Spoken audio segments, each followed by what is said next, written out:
Hi friends, எல்லோரும் எப்படி இருக்கீங்க? இன்றைக்கி வந்து ஒரு டேஸ்டியான கன்னியாகுமரி ஸ்டைல் மீன் குழம்பு தாங்க பார்க்க போகிறோம்.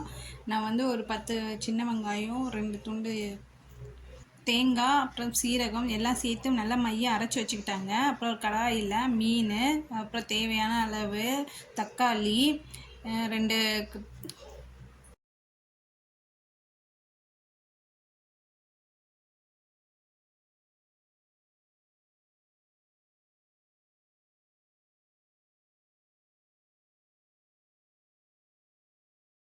மாங்காய், பச்சை மிளகா, அப்புறமா மிளகாத்தூள், அப்புறம் அரைச்ச அந்த விழுது அது எல்லாமே ஊற்றிட்டு, அப்புறம் தேவையான அளவு புளியும் போட்டுக்கிட்டேங்க. புளி கரைசல் ஊற்றிக்கிட்டேன்.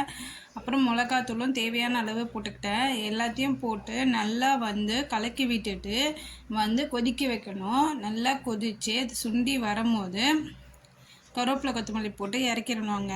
இது சிம்பிளான டிஷ்ஷு, ஆனால் நல்லா டேஸ்ட்டாகவும் இருந்துச்சு. நான் ஃபஸ்ட் டைம் ட்ரை பண்ணி பார்த்தேன். ரொம்ப நல்லா டேஸ்ட்டாகவே வந்துருந்துச்சு.